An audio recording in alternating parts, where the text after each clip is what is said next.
Cancer, bonjour à toutes et bonjour à tous, j'espère que vous allez très bien. Je suis vraiment ravie de vous retrouver pour cette nouvelle vidéo dans laquelle nous allons parler de vos énergies pour le mois d'octobre 2023, sachant que bien sûr quand je dis vos énergies, c'est évidemment à condition que vous vous reconnaissiez dans ce tirage et que ce que je vais dire ou que mon interprétation ait vraiment du sens pour vous. Merci pour votre présence, merci pour votre bienveillance. Alors, on va commencer par parler des arcanes majeures. Vous avez ici le pendu. Je vous rappelle que c'est la carte qui était sortie lors de votre tirage semestriel. C'est une carte importante, toujours, parce qu'elle nous donne une information sur une énergie qui est susceptible de vous accompagner, on va dire, durant ce mois, qui peut être parfois une énergie ressource, parfois une énergie de résistance aussi. On va voir ça, ou une énergie inspirante. On va voir. Arcane majeur, vous avez le soleil dans ce que vous désirez le plus et la tour dans ce qui peut venir vous aider. C'est très intéressant, très intéressant. Et vous avez la mort à la fin du mois. D'accord. Des deniers, des bâtons, des épées, pas de coupe pour vous. C'est un tirage un peu étrange, enfin étrange, non, qui est un peu particulier, qui est assez singulier parce que vous avez une énergie dominante, une toile de fond qui est plutôt dans une sorte de d'immobilité, de quelque chose qui est un peu statique comme ça, qui semble, et je dis bien qui semble, on va en parler, ne pas forcément avancer. Et à côté de ça, pas à côté, mais en même temps que ça, vous avez des énergies de transformation et de métamorphose totalement incroyables. Cancer, je vais regarder, vous arrivez du mois de septembre avec l'ermite, octobre le pendu, novembre, décembre, vous allez avec un chariot et jugement. D'accord. Le mois de septembre, peut-être que c'est un mois qui a été pour vous l'occasion de vous poser des questions importantes, des questions assez sérieuses, et l'occasion surtout de répondre à des questions qui sont probablement très importantes pour vous, déterminantes. Alors ça peut être d'une façon générale sur ce que vous êtes en train de vivre, sur euh, vraiment sur un état des lieux un petit peu de votre existence aujourd'hui ou de vos expériences aujourd'hui. Ça peut être dans un domaine très ciblé. L'ermite nous raconte quand même que les réponses que vous êtes allé chercher, les vérités que vous êtes allé chercher à l'intérieur de vous sont des vérités vraiment significatives parce qu'elles vous permettent aujourd'hui de vous présenter au monde avec une connaissance supplémentaire que les autres n'ont pas forcément. Mais vous, vous savez quelque chose en tout cas. Le pendu du mois d'octobre nous parle de ce qui, dans certaines situations, dans certaines relations, dans un contexte précis peut-être, vous semble bloqué ou vous renvoie à vos propres blocages. Le pendu, c'est ça. C'est une impression, et j'insiste beaucoup sur l'idée de l'impression, une impression que quelque chose s'est arrêté, s'est figé dans le temps et qu'on n'a aucune possibilité d'agir sur cette chose-là. Ça, le temps est comme suspendu et on est obligé de regarder comment les choses se mettent en place. Et je dis bien que ça semble figé. Ça ne l'est pas, parce que c'est surtout une occasion quand on est confronté à une situation qui nous paraît être un blocage ou confronté à une situation qui nous renvoie à nos blocages, c'est surtout que quand on est dans l'inaction parce qu'on n'a pas d'autre possibilité, ça permet de pouvoir évoluer sur sa façon de comprendre et de voir la situation telle qu'elle est réellement. Donc, de pouvoir appréhender tout ça d'une façon un petit peu nouvelle ou en tout cas au moins différente. C'est très intéressant l'énergie du pendu parce qu'on a c'est souvent une carte qui me donne le sentiment d'être à deux vitesses. On a une image qui est complètement à l'arrêt et derrière cette image à l'arrêt, les choses bougent et de façon très significative ou en tout cas vraiment importante pour la personne qui traverse peut-être cette énergie. L'état d'esprit pour vous est représenté ici par une 7 de denier et un as de bâton. Il peut y avoir des questionnements. La 7 de denier, c'est vraiment une carte de questionnement pour une évolution, pour une progression, pour avancer dans une direction. La direction pour vous est représentée ici par cet as de bâton qui nous parle littéralement vraiment du début de quelque chose, d'un commencement, mais qui est factuel, qui est bien concret, qui est vraiment dans la matière. C'est une action que vous voulez poser. C'est une action que vous voulez vraiment démarrer. C'est quelque chose de bien concret pour vous. Sachant que les bâtons sont associés à des notions de passion, d'enthousiasme, de choses qui... C'est une énergie vitale, c'est une énergie de feu. Donc, je ne sais pas ce qui pour vous peut correspondre à ça, mais voilà. Il y a un questionnement. Vous questionnez. Alors, le questionnement, il est surtout sous forme de bilan. Où est-ce que j'en suis concrètement? Qu'est-ce qui me reste? Qu'est-ce que j'ai? Qu'est-ce que je n'ai pas? Quel est le chemin que j'ai réalisé jusque-là? Sur ce chemin, qu'est-ce que j'ai réussi à récolter? Qu'est-ce que j'ai gagné? Qu'est-ce que j'ai dû laisser? De quoi je me suis dépouillée? C'est toutes ces questions-là. Pour laisser émerger quelque chose de très concret, pour le coup, et qui est vraiment, qui va vous amener vers une action. Si je reprends cette toute première ligne, il y a une situation qui fige quelque chose. Dans cette séquence un peu figée, vous faites, vous, un bilan important pour aller vers une nouveauté, la naissance de quelque chose. Ce qui a peut-être configuré tout ça, c'est représenté ici par une 9 de denier. Alors, c'est une carte de satisfaction. Pour certains et certaines, ça va être une carte d'insatisfaction par rapport à votre indépendance, par rapport à votre autonomie. Alors, les deniers sont souvent, là aussi on a une 7 de deniers, vous avez quand même quelques deniers dans ce tirage. Effectivement, les deniers sont associés à tout ce qui a de la valeur, c'est la matérialité, c'est l'aspect financier, c'est le travail, ce sont les biens, ce sont les possessions, les territoires, les maisons, etc. C'est tout ce qui a de la valeur. Mais d'une façon très générale, un denier est une valeur. Donc on peut aussi avoir accordé en tout cas de l'importance à autre chose que la matérialité. Par contre, ce que ça nous indique, c'est que ce que vous réalisez vous, c'est très concret. C'est vraiment dans la matière les choses.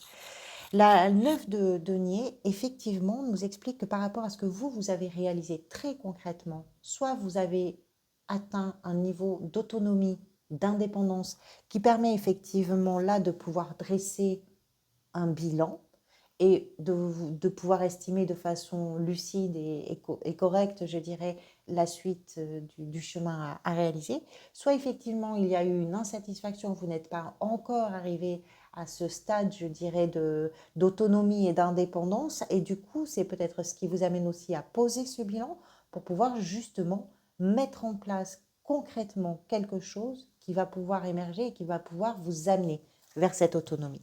Vous, ce que vous voulez, c'est représenté par le soleil. Vous avez soif de bien-être, de joie de vivre, d'optimisme, de clarification, de communication. Vous avez soif ou faim de tout ce qui, de tout ce qui prend la lumière. On parle de vos relations qui sont sincères. Vous êtes en quête de sincérité dans vos relations. On parle des situations que vous vivez dans lesquelles vous avez envie de ramener de la lumière. On parle de votre façon d'appréhender les choses où vous avez des prises de conscience qui sont vraiment éclairantes pour vous. En même temps, vous aviez l'ermite en septembre, donc c'est pas si surprenant que ça. Et ce que vous voulez, c'est ça. C'est la lumière du soleil. C'est faire entrer la lumière dans votre maison, faire entrer la lumière dans votre vie. C'est sentir la chaleur du soleil.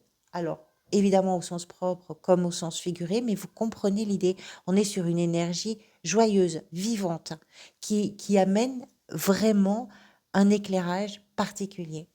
Et c'est très intéressant par rapport au pendu, parce que justement, comme on disait tout à l'heure, comme je vous disais tout à l'heure, le pendu, c'est aussi une occasion de pouvoir évoluer dans sa façon de voir la situation. Cette évolution, vous la voulez plutôt lumineuse. Alors, ce qui vient vous aider, c'est représenté par la tour. C'est très surprenant, la tour. Pourquoi? Parce que la tour, c'est un vrai changement. C'est une vraie déstructuration en réalité. Il y a quelque chose qui ne tenait plus la route. Il y a quelque chose qui n'avait plus de fondation solide et quelque chose qui tout d'un coup se déconstruit complètement. On ne peut pas passer non plus complètement à côté de l'idée que cette tour peut représenter pour certains et certaines d'entre vous un coup de foudre.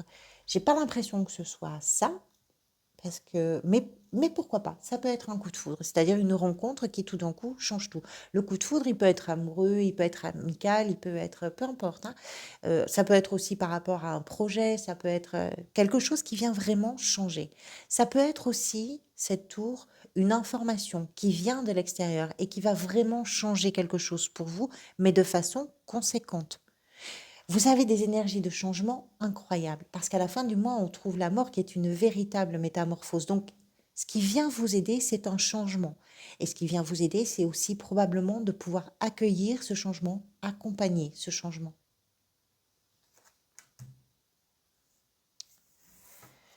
Votre défi est représenté par cette 8 de denier.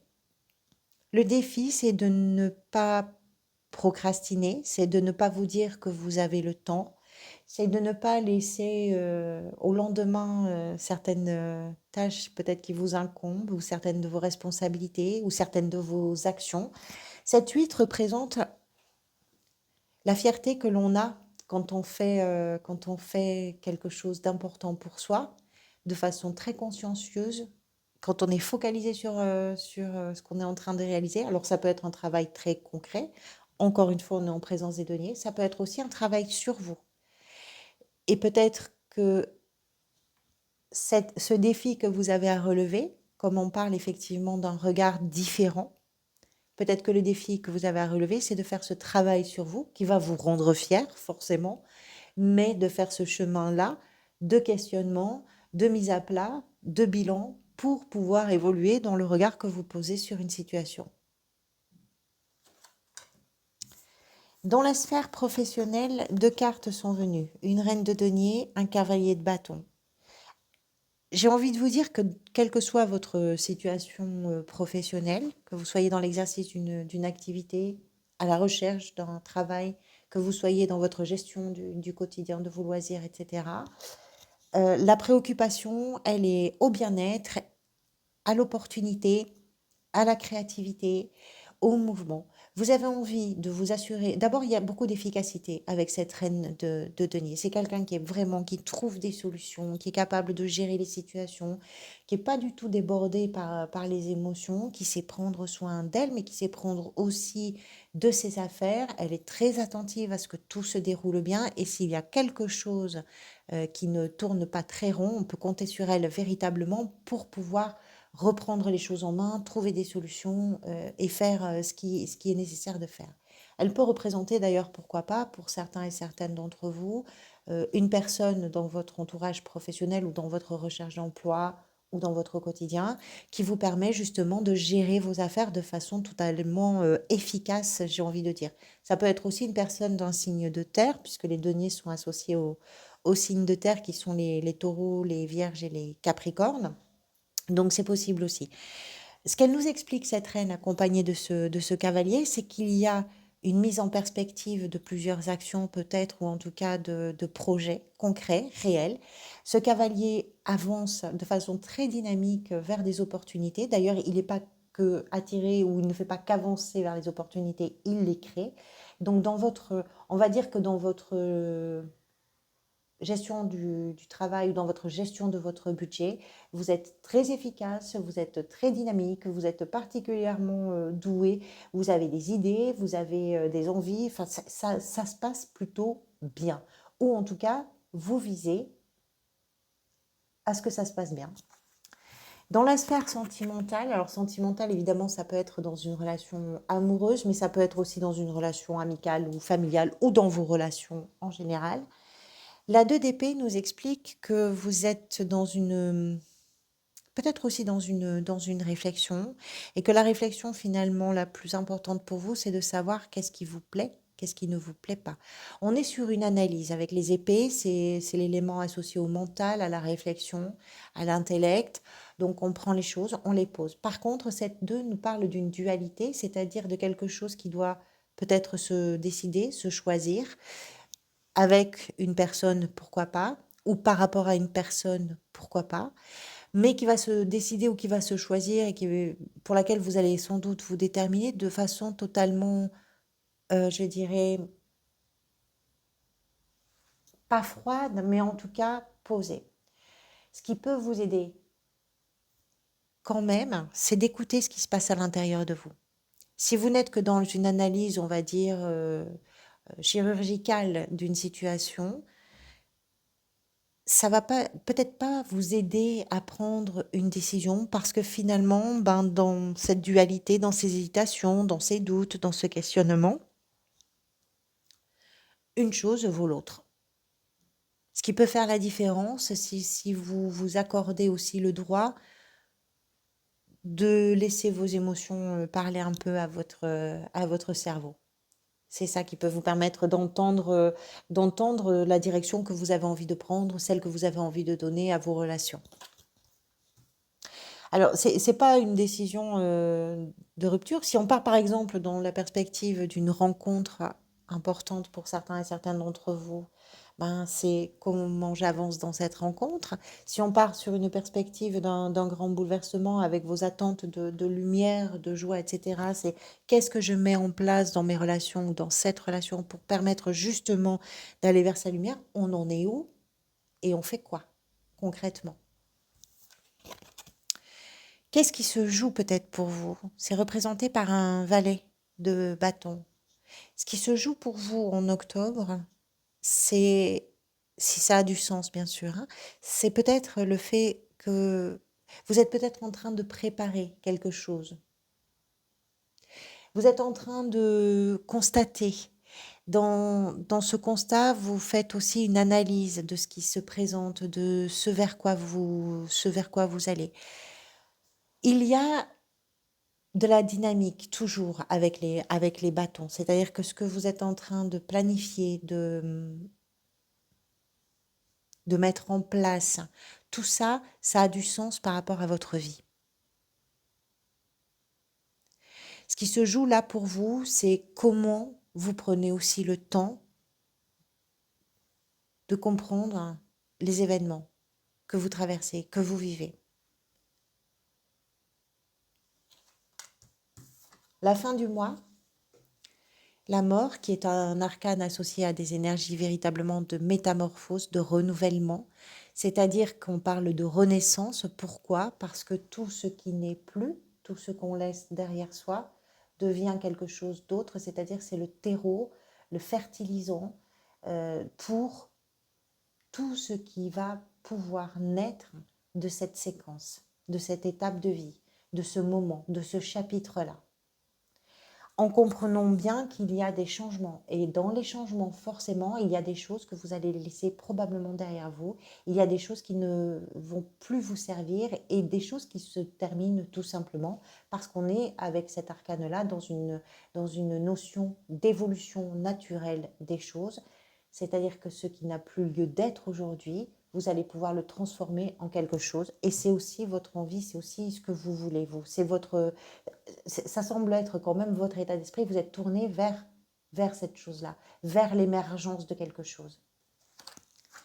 Voilà pour vous. Merci beaucoup pour votre présence, pour vos retours, pour vos engagements sur les chaînes. Je vous retrouverai bientôt. Prenez soin de vous, prenez soin des gens que vous aimez. Profitez de l'instant présent, il est précieux. À bientôt.